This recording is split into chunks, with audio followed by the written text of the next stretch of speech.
Shalom teman-teman pemuda dan remaja Gereja Kristus Ketapang, bukan hanya di pusat tetapi juga di pos-pos juga hari ini. Saya tahu ada beberapa yang datang. Bersyukur walaupun ada PBC tapi kalian termasuk remaja gitu ya kan, kalian nggak mungkin kalau saya bilang kalian anak kecil kan kalian juga tidak terima ya, aku sudah remaja, aku sudah dewasa gitu. Jadi selamat ulang tahun bagi setiap kita hari ini. Nah teman-teman, kalau biasanya ulang tahun ya, kalau sewajarnya nih ya orang ulang tahun, harusnya kalian kasih kado nih buat yang ulang tahun, yaitu RGK PGK. Nah masalahnya nih ya, kalian udah siapin belum kadonya? Apa sudah ada yang menyiapkan kado ulang tahunnya? Kalau belum ada nih ya, kalau belum ada, aku coba hari ini mau endorse kado yang cocok buat HUT RGK PGK hari ini. Nah, kita baca dulu firman Tuhannya dari Mazmur 133. Kita baca sama-sama ya di tempat kita masing-masing. Kita baca bersama. Mazmur 133. Nyanyian ziarah Daud. Sungguh alangkah baiknya dan indahnya apabila saudara-saudara diam bersama dengan rukun. Seperti minyak yang baik di atas kepala meleleh ke janggut, yang meleleh ke janggut Harun dan ke leher jubahnya. Seperti embun gunung Hermon yang turun ke atas gunung-gunung Sion. Sebab kesanalah Tuhan memerintahkan berkat kehidupan untuk selama-lamanya. Nah, dari Mazmur 133 ini, apakah ada yang sudah bisa menebak apa kado yang aku mau endorse hari ini? Coba di chat atau mau ngomong langsung ya boleh. Kalau udah ada yang bisa tebak, aku langsung tutup dalam doa nih. Ada yang bisa menebak? Sebentar, aku baca chatnya. Komunitas, berkat. Oke, ada lagi?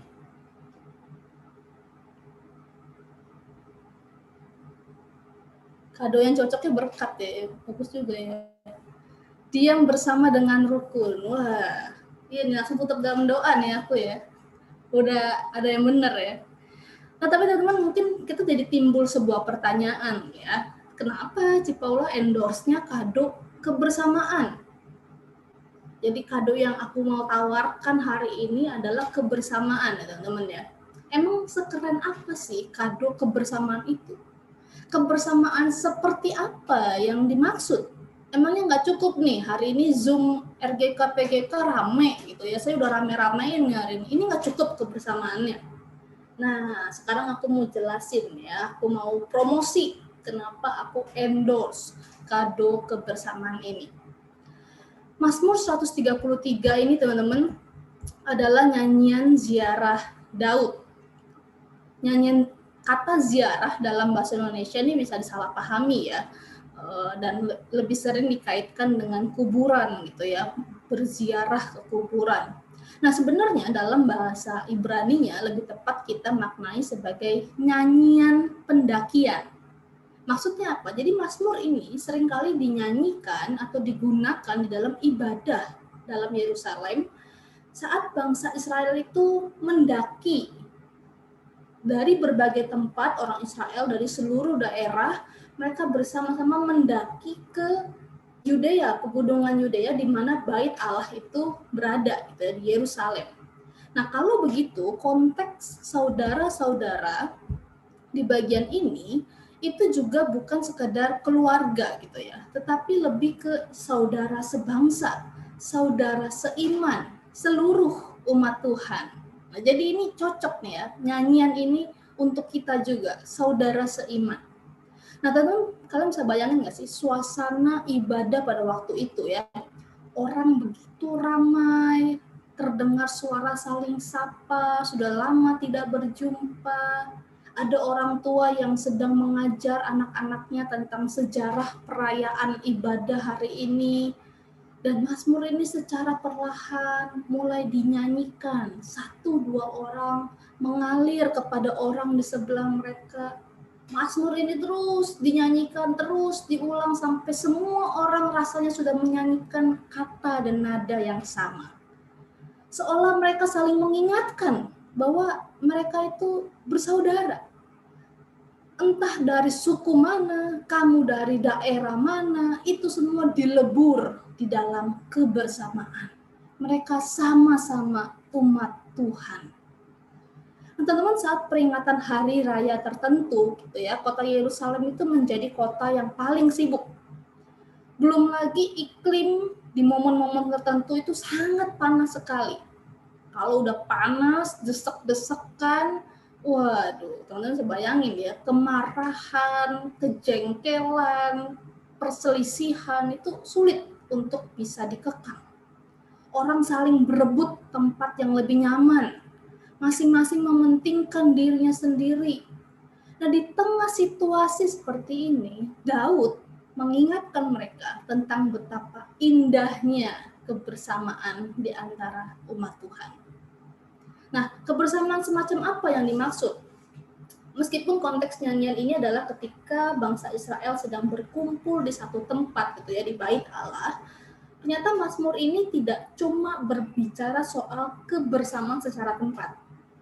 Yang disinggung di sini adalah diam bersama dengan rukun, atau dalam bahasa Inggris, terjemahan bahasa Inggris banyak sekali menerjemahkan sebagai in unity, atau diam bersama di dalam kesatuan. Teman-teman bisa bayangin sendiri deh ya, gimana rasanya kalau kita tinggal bersama, diam bersama, tapi tidak rukun, aka tidak di dalam kesatuan. Serumah sih, tapi nggak saling tegur sapa. Sepengurusan sih, tapi saling nggak suka. Sekelompok KTB sih, tapi saling nggak percaya. Seolah bersama, tapi sebenarnya jauh dari hati. Suasana yang mengerikan dan mencekam sekali keadaan seperti itu. Teman-teman, jika sebuah kebersamaan diwarnai dengan kesatuan, pemazmur menyebutnya sebagai sesuatu yang baik dan indah. Nah, ini terjemahan lainnya juga kata indah bisa diartikan menyenangkan. Artinya apa? Kebersamaan yang diwarnai kesatuan itu bukan cuma indah untuk dilihat, tapi menyenangkan untuk dirasakan.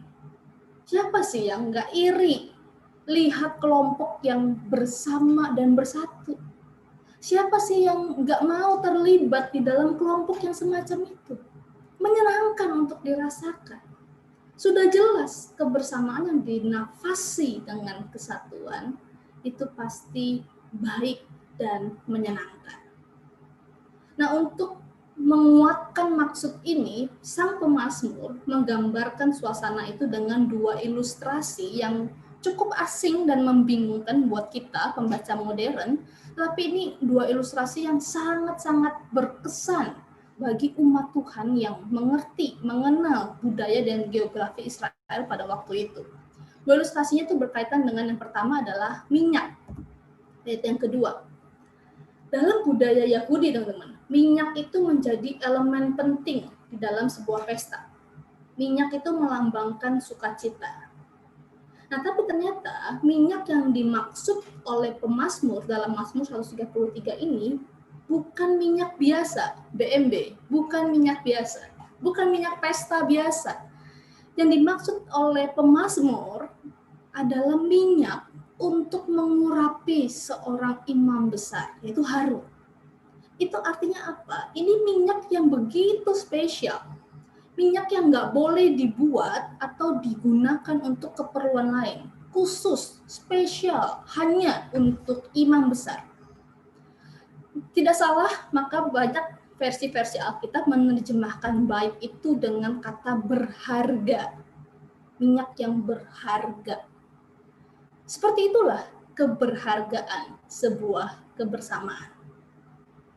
Keberhargaan minyak bukanlah poin satu-satunya. Pemazmur juga menggambarkan jumlah minyak tersebut. Minyak tersebut digambarkan berlimpah-limpah sampai meleleh. gitu ya, dari kepala meleleh ke janggut, meleleh sampai ke jubahnya.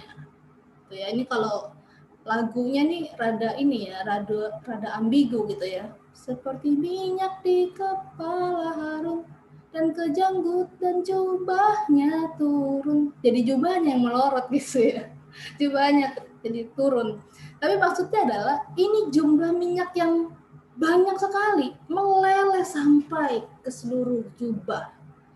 Jadi pembaca orang-orang Israel ketika menyanyikan lagu ini, mereka paham betul betapa bau semerbaknya itu, minyak yang wangi itu. Begitulah kebersamaan, berharga dan menimbulkan rasa kesenangan itu. Nah, teman-teman, ada pepatah yang mengatakan sesuatu itu baru terasa berharga setelah kita kehilangannya. Ketika kita rasanya tiap minggu bisa ibadah bareng, punya grup chat, ada GKK yang memfasilitasi setiap kebersamaan kita, kadang kita malah jadi hilang tuh rasa berharganya kebersamaan kita. Tapi coba deh teman-teman tanya nih, saudara-saudara seiman kita di daerah-daerah yang mendapat tekanan kekristenan. Mereka ada yang beribadah di rumah-rumah atau di kamar-kamar apartemen dengan menyanyi dengan suara yang berbisik. Karena kalau mereka kencang dan tetangga mereka dengar, mereka bisa digedor dan dilaporin ke aparat pemerintahan, ditangkap, diciduk. Mereka yang membaca Alkitab dengan kertas-kertas yang disobek. Di dalam kegelapan malam mereka baru bisa membacanya dengan cahaya yang sedikit supaya tidak ketahuan. Dan mereka berusaha menghafalnya. Ada mereka yang harus terpisah dari orang tua atau anak atau saudara mereka karena penganiayaan iman percaya mereka. Atau mungkin juga para misionaris di daerah-daerah terpencil, daerah-daerah yang belum mengenal Yesus. Kemarin hari Rabu, ada seorang misionaris sebuah daerah yang dia sudah 3 tahun pelayanan, belum ada yang percaya. Dia dan keluarganya doang yang percaya.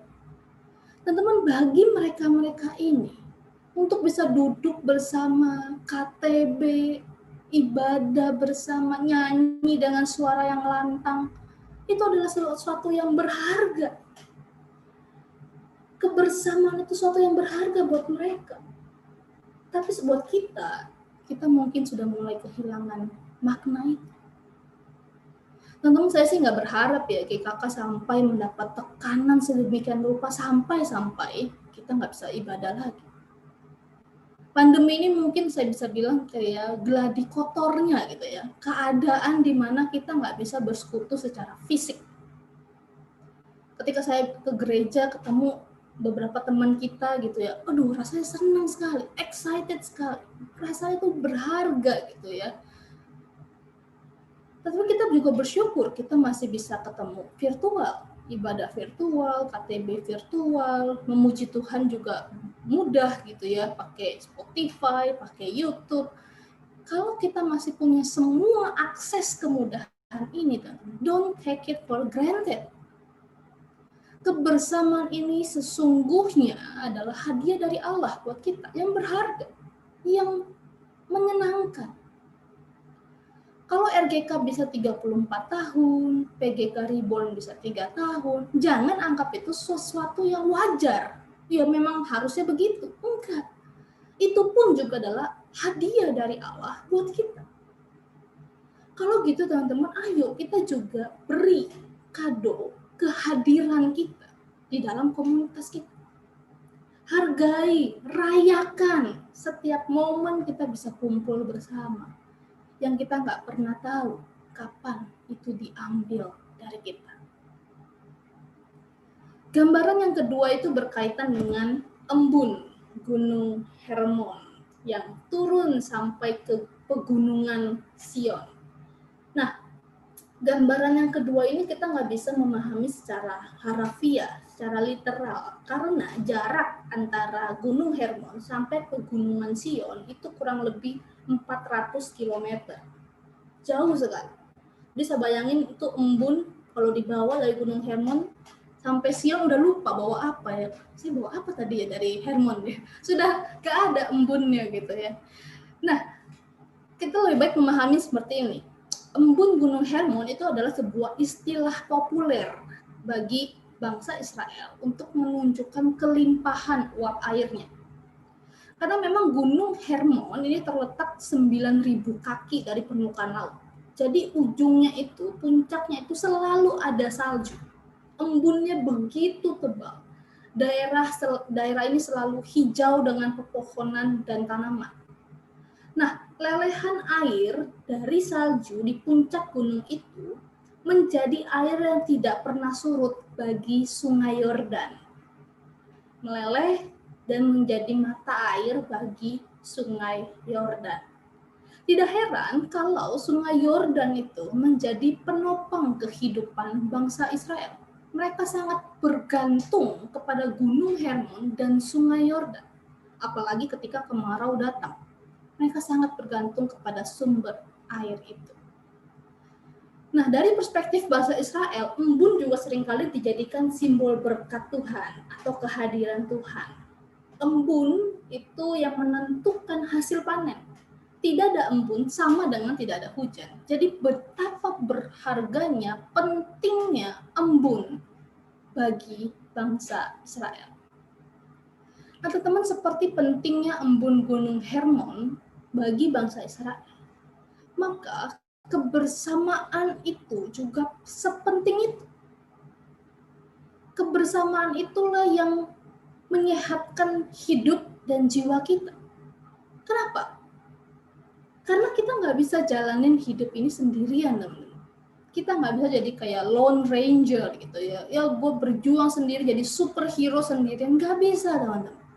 Kita butuh orang-orang yang berjalan bersama kita, ngedukung kita, doain kita, jadi tempat curhat kita, jadi tempat kita bergumul bersama dengan Tuhan, kita dikuatkan bersama dengan mereka, lalu kita melangkah bersama. Orang-orang yang bersama dan bersatu itulah yang menyehatkan jiwa kita. Nah, teman-teman, sampai di sini, apakah menjadi worth it untuk kasih kado kebersamaan buat ulang tahunnya LGK PGK hari ini? Coba yang menurut kalian, aku mau kasih gitu ya, kasih reaction gitu ya di Zoom kalian gitu ya. Serah mau love, pesta atau oke. Ada yang merasa kado ini aku udah promosi gitu ya, worth it?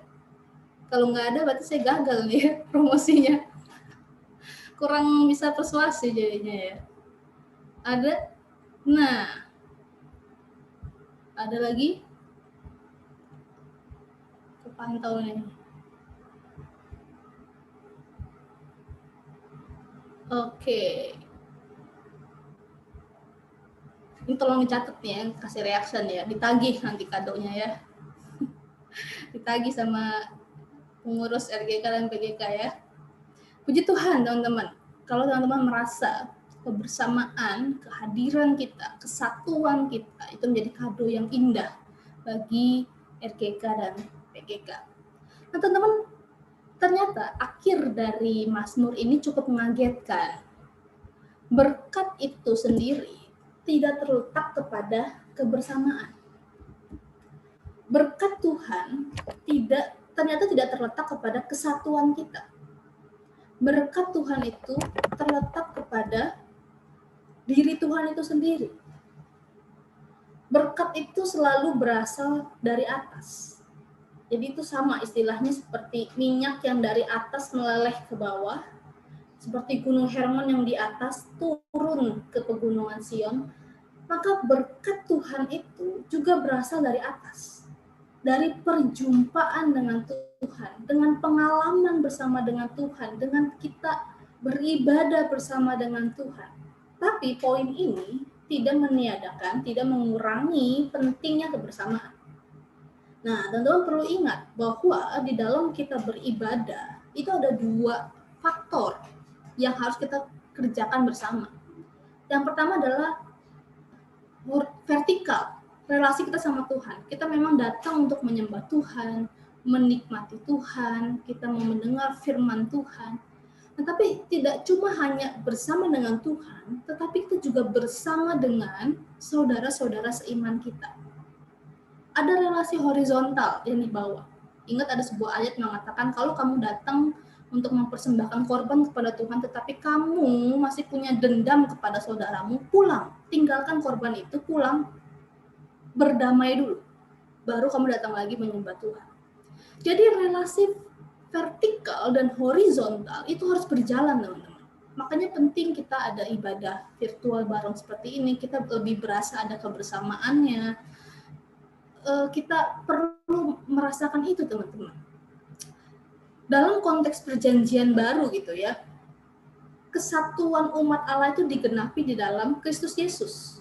Dia adalah kepala gereja di mana seluruh anggota tubuh tersusun rapi dan mengarah kepadanya.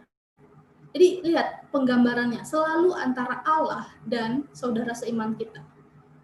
Bahkan di dalam pengakuan iman pun kita mengaku bersama dengan seluruh orang percaya di dalam segala abad dan tempat. Jadi itu selalu berjalan bersama. Teman-teman nggak bisa cuma mengutamakan, oh aku pokoknya hidup kudus sama Tuhan. Itu benar, itu baik, teman-teman. Tapi teman-teman nggak bisa jadi orang Kristen yang penyendiri, yang jauh dari komunitas. Nggak bisa. Harus jalan dua-duanya. Karya penebusan Kristus itu malah memungkinkan kita, memampukan kita untuk mempraktekkan iman, untuk bersatu bersama dengan orang-orang di sekitar kita. Nah, teman-teman, jadi kesimpulannya adalah kado yang bisa kita berikan bagi RGK dan PGK adalah kesatuan di dalam kebersamaan. Ketika kita bersatu, maka kado yang terbaik akan diberikan oleh Allah sendiri, yaitu Kristus yang memimpin komunitas kita, memberkati setiap pelayanan kita, mendatangkan jiwa-jiwa baru bagi komunitas kita. Berkat dan kehadiran Allah itulah yang sebenarnya menjadi the greatest gift yang Allah berikan bagi kita. Nah, teman-teman, aku mau menutup khotbah ini dengan teman-teman coba pikirkan 1-2 harapan yang kalian bisa dan mau lakukan bagi komunitas kalian, baik RGK, PGK, baik di pusat itu sendiri maupun teman-teman di posnya masing-masing. Coba pikirkan gitu ya, apa yang bisa saya lakukan, dan itu saya mau lakukan dalam 1 tahun mendatang. Konkret ya, jangan bilang ya saya mau bersatu. Nah, bersatunya gimana tuh ya? Apakah teman-teman mau komit ikut setiap acara-acara yang diadakan? Atau teman-teman rindu menjadi pengurus? Atau teman-teman yang belum punya KTB atau yang sudah punya KTB tapi nggak jalan, teman-teman mau mulai gerakin lagi KTB-nya? Atau teman-teman berharap saya mau jadi pelayan, saya mau bantuin tim multimedia, bantuin ini itunya. Apa yang teman-teman mau lakukan?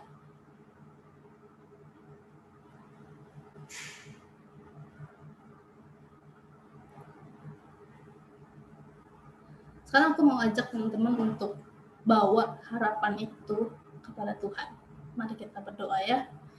Aku kasih waktu buat teman-teman untuk menyampaikan wish ini kepada Tuhan.